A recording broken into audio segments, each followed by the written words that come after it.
I was really hoping I wouldn't have to make this video, especially considering about 20 minutes after I said this in the Outside Insider podcast, the Eagles went and made the move anyway. Max before couldn't do it. No one would care if Rasul Douglas could tackle if Ronald Darby actually could, because you wouldn't be a focus on it. But you were so not used to seeing a cornerback make a solid tackle and stop a ball carrier that when someone actually does it, it's seen as a revelation, like an eighth wonder of the world. If you're a big Ronald Darby stan, convince me. Write to me in the comments. Tell me what you've seen in that I'm missing. What am I missing in his play that is so worth $8 million? Because there's got to be something. That for some reason, there are writers, there are analysts, most people want him back. And to me, there's a reason Eagles haven't signed him yet. And I swear if they sign 10 minutes after this podcast, I'm going to have a breakdown. So, the Philadelphia Eagles have signed Ronald Darby to a one-year deal worth around $8.5 million. This is a move that, in my opinion, I'm going to put it out there straight away, is their worst move of the offseason. Now, that doesn't mean it's bad, because the rest of their offseason moves have been extremely good. We're talking Deshaun Jackson, Malik Jackson, even LJ Fort, who's come in recently. They've all been very methodical, surgical moves. But that doesn't mean that they're exempt from the odd whiff, and I feel like paying Ronald Darby $8 million in the current cap climate where they're fighting for space was A, an overpay, and B, unnecessary, and we're going to get to that exactly why. But first, let me start off by saying thank you for tuning in. If you're new around here, hit that subscribe button, leave a like, and please let me know in the comments what you think of this move, because as someone that watches cornerbacks quite a lot, last year I published a free draft guide on around 75 NFL eligible corners. I watched 3 games of each one. It was so intense. It just means that for me to have, I guess, such a strong stance on Darby and everyone else seemed to have the opposite, I want to have that debate. I want to find out what I'm missing. Why don't I love Ronald Darby as much as you guys? Why aren't I as besotted with Ronald Darby as some of the other analysts out there? And that's what I want to get into. Now, first, let me start by saying that Ronald Darby is not a bad cornerback. He's 25 years old, so he's still incredibly young. Given there isn't a real sense of depth for cornerbacks this year, and as someone with his age, he was going to always come up in discussions. Of course, he most recently went to Kansas City on a visit. Now, there were reports, apparently from Reddit, saying that he suffered a failed medical or something like that. I don't know how much validity there is. The point remains he's back in Philadelphia on a one-year, $8.5 million deal. Now again, for that value, you're getting a good corner. He's easily the fastest corner on the Eagles roster, which gives the Eagles some much needed leg room in that department if you consider who his running mates are. But this is the problem that we've got to get to, and I've been a big advocate of this for over a year now, that Ronald Darby and Jaylen Mills together is not a good tandem. And that doesn't mean they're good individual players, but their skill sets contrast. Jaylen Mills is a very aggressive tackler, very strong-willed, gets down and dirty in the run game, but in coverage he doesn't have the long speed, so when he bites on those double moves, he gets burned badly.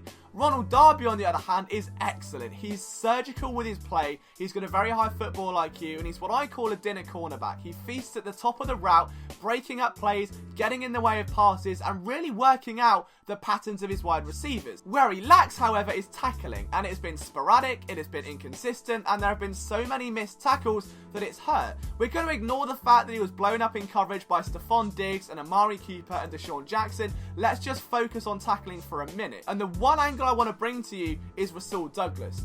When Ronald Darby went down in 2018 and Rasul Douglas stepped in, the biggest improvement people noticed was his tackling. Why? Rasul Douglas out of nowhere was averaging 8 tackles, 9 tackles, 10 tackles a game and was hitting hard. He was like a freight train. He was unafraid to get down and dirty, was very aggressive in making those hits and making his presence felt. He took full advantage of the opportunity given to him. But why were we so obsessed with the idea that Rasul Douglas has come on leaps and bounds as a tackler? And the way I view it is the man he was replacing couldn't tackle. So when you see such a stark difference, it's easy to notice. If it was Rasul Douglas is breaking up passes, or he's matching routes really well, or he's able to improve his trail technique, then that's going to be a much more subtle difference. But in terms of tackling, this was night and day, and we became obsessed with Rasul Douglas being this hard-hitting, aggressive, real chip on the shoulder cornerback in comparison to Ronald Darby, who just wasn't that guy. If he's got to defend a screen pass or a pass underneath, you don't know he's going to make and wrap up that tackle. Sure, could that be put down to injury? Could that be put down to recovery? I don't know. We'll get to that a little bit later on. But as a tackling cornerback, He's not the strongest guy on the field. In comparison to Jaylen Mills, who contrasts that, you've got essentially a cornerbacking tandem where quarterbacks can pick their poison. If you want to beat someone deep down the field, if you want to take the top off and challenge a single safety, you go with Jaylen Mills. If you want to set up a screen, if you want to beat guys underneath, if you want to run out routes with speedier receivers, you attack Ronald Darby because the yak potential is that much more. And I feel like if you put those two corners on the field, it just doesn't bode well, and we've seen that before. If you compare the pass defense all season to when you've then got Avonte Maddox, Sidney Jones at one point, Crayvon LeBlanc on the field, what we saw was a very different defense. When Rasul Douglas and Avonte Maddox were out there was almost a balance that just wasn't there before. And what this Jim Schwartz defense needs to thrive is strong defensive back play. That's why in 2018 they moved them off the ball, because they realised that press coverage here are being beat downfield too often and the pass rush didn't have time to get home. By moving the corners off the ball, what was seen as a very smart move, it bought the pass rush time to get to the quarterback. Fine, but if you're now going to start chipping away underneath and start doing screens and dump passes and checkdowns and passing out of the flat, then those corners are going to have to tackle. And with Jaylen Mills was almost victimised in 2016 for it, when teams tried to constantly get him on comebacks and curls. 2017, that went away because there was almost a balance across the field because there was a number one corner who could hold his own. In 2018, you saw offenses really attack the Eagles' corners underneath because you wanted the speed of Jaylen Mills to come down, you wanted the unreliability of Ronald Darby to come down on the other side. And now what you're paying is over $8.5 million for 1 year of cornerback play, where I could argue, again I may be wrong here, but would there be that much of a downgrade if you had Sidney Jones, Rasul Douglas and Avonte Maddox or Crayvon LeBlanc mixed into that picture? The Eagles' depth at cornerback right now is incredible. You cannot praise them enough. They have done a remarkable job. Corey Undlin has done a remarkable job in coaching up these corners, getting them ready for the moment and really enhancing their skill sets. But now we're in a situation where you've got a second round pick in Sidney Jones, who you can argue isn't even the best slot corner on the team. Is he better suited outside? Well, now you've got no option because you're going to have Ronald Darby one side, Jaylen Mills isn't going anywhere. He's forced into the slot. That's a second round pick. I would argue you could put Crayvon LeBlanc or Avonte Maddox in there or move one of those guys to safety. That's a question mark. The other one, obviously, with Ronald Darby is his durability. In week 1 of 2017, he went down with an ankle injury.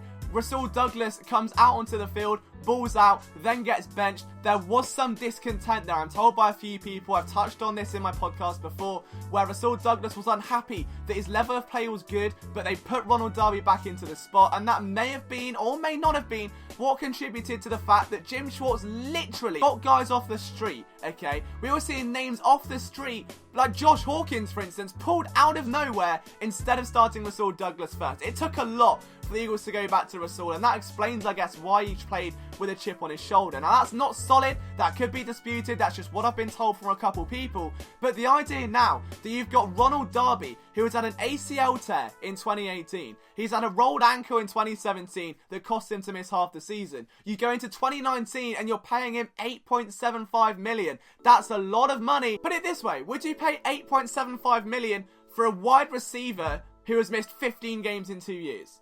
Because I highly doubt it. But with Ronald Darby, because he's 25, for some reason you can make that argument. And again, this isn't that Ronald Darby's a bad corner, I just think he's overvalued. And another argument people like to bring up is Pro Football Focus grades, which is fine, I understand that. Since 2015, Ronald Darby has the 19th highest career grade of any cornerback in the NFL.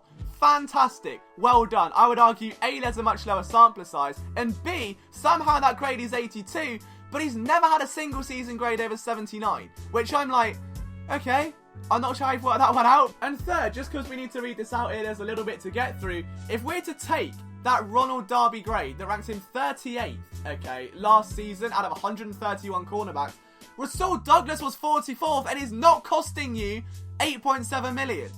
Crayvon LeBlanc was 63rd, Avonte Maddox 64th, Jaylen Mills 112th, and Sidney Jones 127th. And I understand depth. I understand he's a great cornerback. You're going to get depth out of it. It takes the strain off. but for crying out loud, can we just appreciate if you're going to put $8 million into a position, you need to upgrade, not sustain. The Eagles are sustaining this inability to tackle. And do you know what? I could be proven wrong. I could be proven that Ronald Darby goes out and is a solid tackler. He has a Rasul Douglas moment. And again, as a cover corner, I love him. His hips are extremely fluid. He's got a great twitch about him. He's extremely strong out of his breaks, which enables him to click and close on the ball much faster than most. The Eagles have a good corner, but paying $8.7 million, especially when you're getting Chris Long to restructure a deal, Nigel Bradham to restructure a deal, because you're that pressed for cap space. Every player you're going to, Michael Bennett didn't want to take a pay cut, so he left. You're taking all of these resources, you're freeing up cap space to make a big hit in free agency, and you waste $8 million of it on Ronald Darby, who can't stay on the field, who has missed 15 games in 2 years, who can't tackle, who contrasts Jaylen Mills' skill set. I don't understand the logic, and if someone could explain it to me, then brilliant. I would absolutely love to talk this up all day. There is obviously going to be a film room breakdown, because again, as a cover corner, brilliant, but I feel like his one weakness could be the biggest downfall in this defense, okay? The biggest thing that Jim Schwartz spoke about towards the end of the year was the team's tackling improved. So why would you take that and find someone that hasn't improved and pay him $8.7 million? I don't get it. You can make the argument that tackling for cornerbacks isn't a big responsibility. That's great. I would argue that is very scheme dependent. And for the Eagles, who play their guys off the ball, where they want the play to come to them so their guys can break on it and make a play, you're going to be asked to make contact, you're going to be asked to take angles, you're going to be asked to wrap up. Not every play can be a ball hawking, top of the route, swatting the ball away, which is where Ronald Darby thrives. If he was in press coverage, which is where he is at his best, then fine. You're not going to get that in this scheme. You're going to be asked to tackle, you're going to be asked to play physical, to get down in those screens, and I don't think Darby is the guy to do it. For me, again, this isn't a bad move, but it's certainly somewhat of a step back in comparison to paying Malik Jackson a great $30 million contract over 3 years, to paying Deshaun Jackson some very solid money, to opting to keep Nelson Aguilar around, to bringing in LJ4, to solidifying the trenches. This goes against it for me. It's positional value, sure, but it's not schematic value, and that is the big downfall. But again, guys, I would love to know what you think here. Obviously, I got a little bit fired up, so to speak. But again, if you're a big Ronald Darby fan, let me know what I'm missing. What am I not seeing in his game? Is there something staring at me straight in the face that I just can't see? Because I really need to work this out. I'll be grinding down the film. Follow me at Liam Jenkins 21. Make sure you're leaving a like, hit subscribe. I'll see you next time.